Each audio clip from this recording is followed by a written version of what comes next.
Before the sun reaches the forest floor, before heat begins to shimmer above the leaves, a life and death decision has already been made beneath the soil.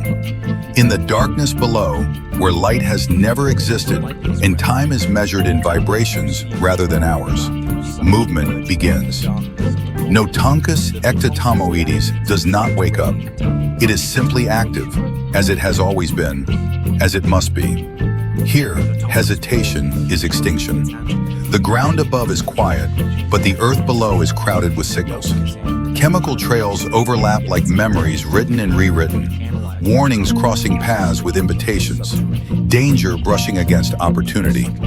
Notoncus ectatommoides stands still for a moment, antennae sweeping in slow arcs, translating this invisible language into certainty. Somewhere nearby, something is alive and vulnerable. Somewhere else, something is watching. The forest floor may look chaotic to an outside observer, but to this ant, it is structured, ranked, and unforgiving. Every creature has a cost. Every movement announces intent. The body of Notoncus ectatommoides is built for this negotiation. Its exoskeleton is dark and compact, resistant to abrasion, shaped to push through soil and leaf litter without wasting energy. The mandibles are not oversized or ornamental. They are tools, calibrated for grip, for puncture, for restraint. There is no excess here. Evolution has already removed it. A faint vibration travels through the ground, too slow to be a falling leaf, too irregular to be wind. The ant shifts direction, adjusting its path by degrees that seem insignificant but will determine success or failure. This is how hunting works in a world without sight.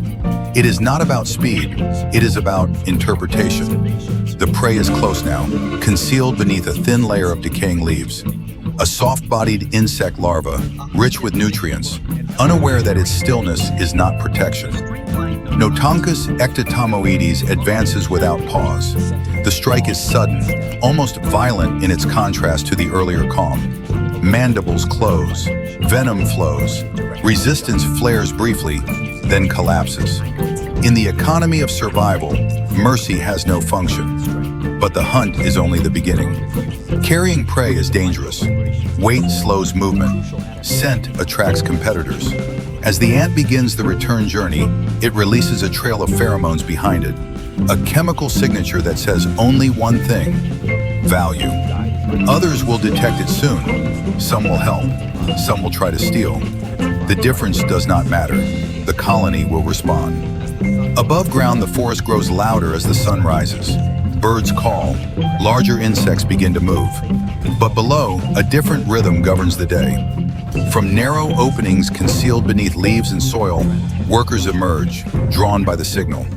They do not ask questions. They do not need to understand the whole. Each ant responds to what it senses. And from these countless local decisions, a coordinated flow appears. Together, they transport the prey into the darkness, disappearing as if the forest floor has swallowed them whole. The nest of Notoncus ectatommoides is not a single chamber, but a living structure shaped by necessity. Tunnels branch and reconnect, some leading to storage chambers, others to nurseries, others to dead ends that serve as buffers against flooding or intrusion. The soil here is warmer, more humid, carefully regulated by depth and design. It is not planned, it is discovered, refined over time by what works and what collapses. Within the nursery chambers, larvae wait. They are blind, immobile, entirely dependent. Their bodies are pale and soft, folded inward like unanswered questions. When the workers arrive with food, the transformation begins. The prey is dismantled, processed, shared. Nutrients pass from mouth to mouth, redistributed according to need rather than effort. No individual claims ownership. The survival of one is meaningless without the survival of all. Notoncus ectatommoides does not know this as a concept. It lives it as instinct. Every action here serves continuity. Workers groom larvae, removing fungi and parasites. Others reinforce tunnel walls, packing soil with rhythmic precision. Still others patrol the outer edges, antennae constantly active, testing for unfamiliar scents. The colony is never fully at rest. Even in moments of apparent stillness, information flows. Then, the ground shudders. At first, it is subtle, a low-frequency vibration that triggers an immediate change. Movement slows. Pheromone signals shift from invitation to alarm. Something large is approaching. The pattern is wrong for rain. Too deliberate, too heavy. An armadillo moves above, its claws tearing through leaf litter, its nose pressed close to the ground. It does not see the ants, but it does not need to. It smells them. The nest is suddenly at risk. In response, the colony contracts. Openings are sealed from within as workers pack soil into narrow shafts, creating temporary barricades. Foragers on the surface vanish into secondary entrances. Inside, larvae are carried deeper, away from the outer chambers. The queen remains still, surrounded by attendants, her safety prioritized above all else. This is not panic, it is protocol. The armadillo digs, claws cutting into the earth with brute force. A tunnel collapses. Workers nearby are crushed, their bodies sacrificed without ceremony. There is no mourning, there is no time. Other ants reroute, reinforcing alternative passages, sealing off the damaged area. The nest is flexible by design. Loss is expected. Minutes stretch, soil falls. The vibrations intensify, then slowly recede. The predator moves on, unsuccessful, unaware of how close it came to destruction. Inside the nest, the silence breaks. Pheromones shift again, this time toward recovery. Workers emerge to assess damage. The collapsed tunnel will not be rebuilt exactly as before. It will be modified, reinforced, its shape adjusted based on failure. This is how learning happens here, without memory, without thought, written directly into architecture. As the day progresses, heat builds above ground. Foraging slows, time to avoid lethal temperatures. Inside the nest, however, conditions remain stable. Depth provides insulation. The ants adjust their positions, opening or closing certain passages to control airflow. These are small changes, but together they regulate an environment on which thousands of lives depend. Deep within the colony, the queen continues her work. Her body is massive compared to the workers, swollen with eggs. She does not rule, she produces. Her existence is the genetic anchor of the colony, carrying instructions shaped by ancestors who survived long before this forest took its current form. Each egg she lays is a gamble against the future, a bet that conditions will remain survivable long enough for another generation to rise. Workers tend to her constantly, feeding her, cleaning her, removing waste. They will never reproduce themselves. Their value lies entirely in what they enable. Individually, they are replaceable. Collectively, they are irreplaceable. As afternoon fades, the forest changes again. Shadows lengthen, predators shift, moisture rises. Foraging resumes with caution. Notoncus ectatommoides emerges once more, guided by the same quiet logic that governed its morning hunt. The dangers are different now. Nocturnal hunters stir. Chemical trails from earlier have faded, overwritten by time and traffic. Still, the work continues. This ant will never understand the scale of what it sustains. It will never know that by digging and hunting and sharing, it alters the chemistry of the soil, redistributes nutrients, creates pathways for fungi and microorganisms, and shapes the lives of species far removed from its own. It does not need to know. The system functions without awareness. As night settles fully over the forest, the ground cools. Above, stars appear, unseen by those below. Inside the nest, activity persists, quieter now but no less vital. Somewhere in the darkness, larvae feed and grow. Somewhere else, tunnels are reinforced grain by grain. Somewhere near the surface, a worker pauses, antennae extended, reading the world for signs of what comes next.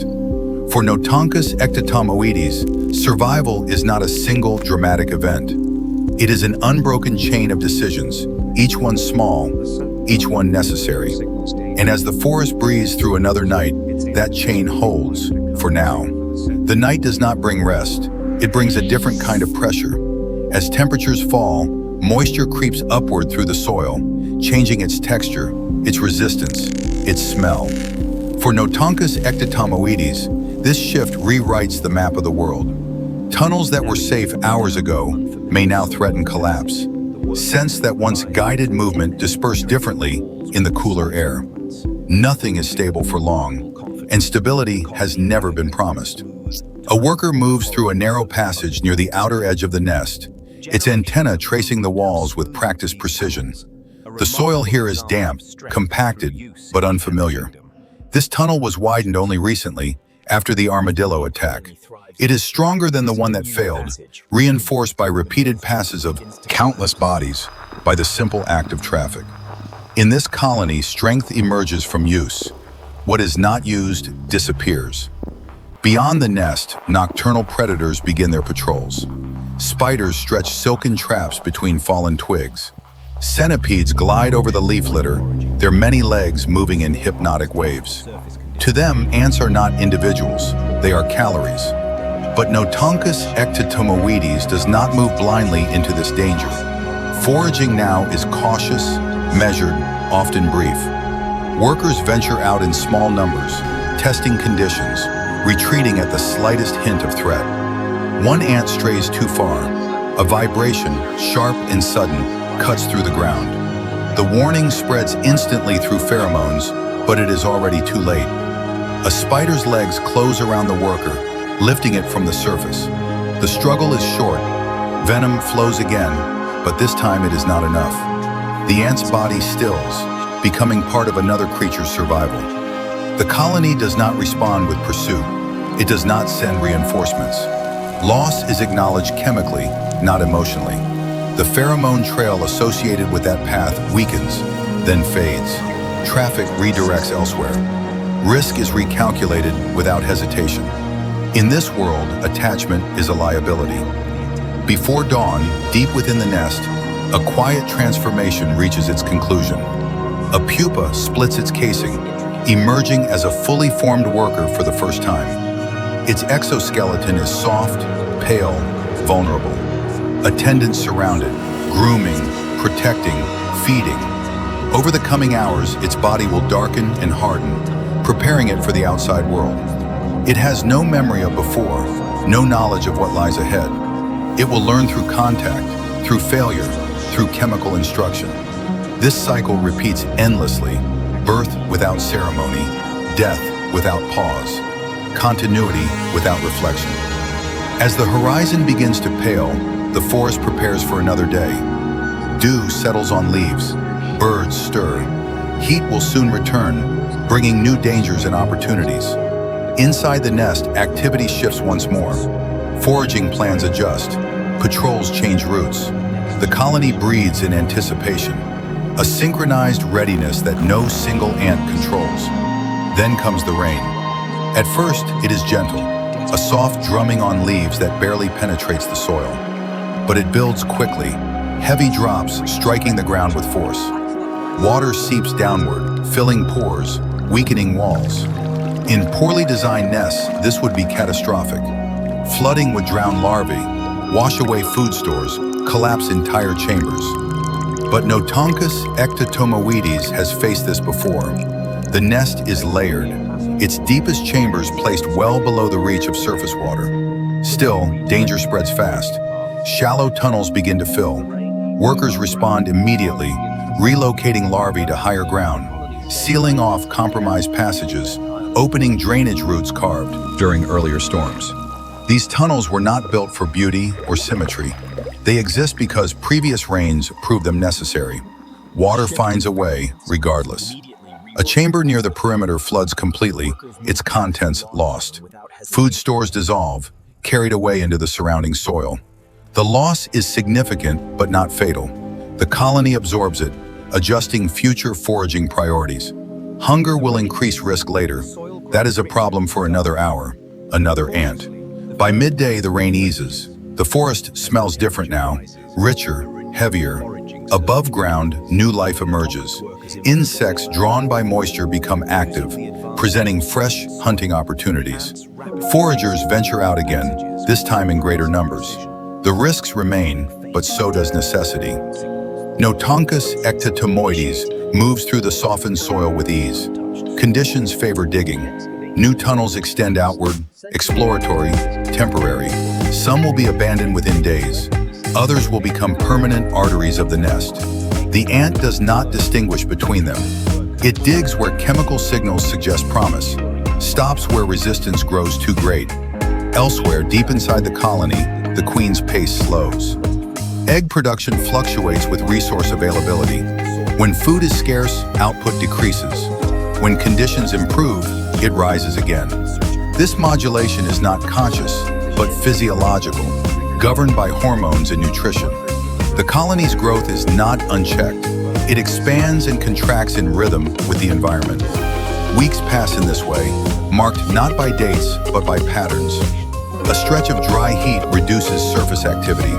A sudden abundance of prey accelerates larval development. Gradually, something changes. Among the new brood, a different form appears. Larvae receive more food, different care. Their bodies develop wing buds. They are destined not for labor, but for departure. These future queens and males represent a turning point. Their existence signals that the colony has reached a threshold, that conditions have been favorable enough to invest in dispersal. The workers treat them differently, guarding them more closely, feeding them more generously. Their bodies grow larger, heavier, preparing for a brief but crucial journey. When the day comes, it arrives without warning. A change in temperature, a shift in humidity. Signals align across colonies throughout the forest. Winged ants emerge from their nests in staggering numbers, rising into the air in a synchronized event that overwhelms predators through sheer scale. Notoncus ectatommoides releases its own. They climb upward, hesitating only for a moment before taking flight. The air fills with movement, with beating wings catching sunlight. Birds feast, lizards snap. Many fall before traveling even a short distance, but a few survive, carried by currents beyond the reach of their birthplace.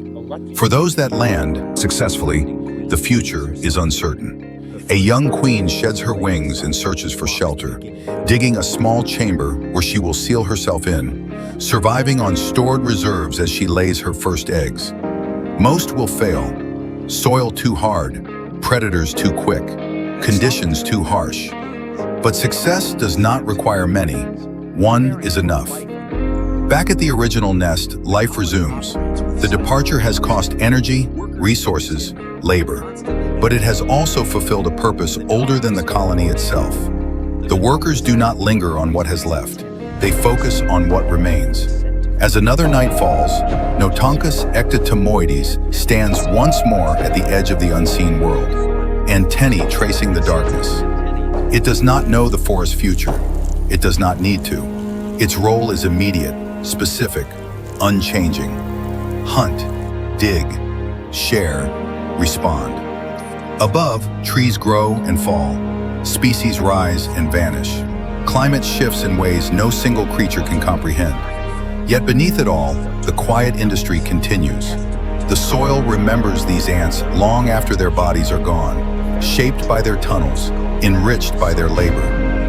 Notoncus ectatommoides will never be named by those who depend on its work. It will never be noticed unless it disappears.